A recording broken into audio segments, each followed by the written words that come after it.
దాదాపు 6.5-7 లక్షల మంది దివ్యాంగులు ఎవరైతే ఉన్నారో వారికి కాంగ్రెస్ పార్టీ చాలా వాగ్దానాలు 100 రోజుల్లోనే 6,000 పెన్షన్ అని చెప్పింది.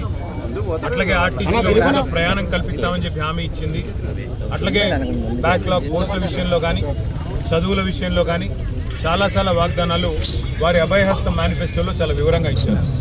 అవన్నీ కూడా ఇవాళ మా సోదరుల దగ్గర చాలా వివరంగా వారి ఫోన్లలో వారి మనసుల్లో ముద్రించుకొని పోయారు.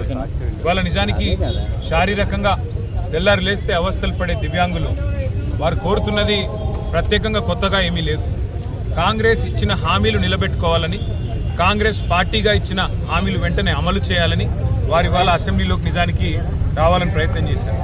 నేను అడిగాను, అసెంబ్లీలో లోపలికి రానియండి, మా లెజిస్లేచర్ పార్టీ ఆఫీస్లో కలుద్దాము, వారు బయట రోడ్ల మీద కలవడం కరెక్ట్ కాదు అని.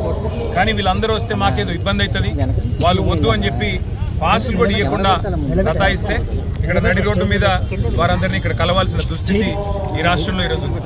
దివ్యాంగుల గురించి ఆనాడు కళ్ళబొల్లి కబుర్లు చెప్పి ఓట్లు పొంది ఇవాళ గద్దెనెక్కిన కాంగ్రెస్ పార్టీని మేము ఈ బడ్జెట్ సెషన్లో శాసనసభలో కూడా నిలదీస్తాము, అడుగుతాం. 6,000 పెన్షన్ ఎందుకు ఇంకా ఇవ్వట్లేదు? పక్క రాష్ట్రంలో 6,000 పెన్షన్ ఇస్తున్నారు. మరి మీరు గద్దెనెక్కిన 3వ బడ్జెట్ ఇది, అంటే 60% సమయం అయిపోయిన తర్వాత కూడా ఎందుకు ఇంకా డబ్బులు కేటాయించట్లేదు? నిలదీస్తాము. దాంతోపాటు దివ్యాంగులకు గతంలో మేము డబుల్ బెడ్రూమ్ ఇల్లు ఇచ్చి ఆదుకునే ప్రయత్నం చేశాము. ప్రతి దానిలో కోటా పెట్టి వారిని ఆదుకునే ప్రయత్నం చేశాము. భవిష్యత్తులో ఇంకా ఎక్కువ చేస్తాము.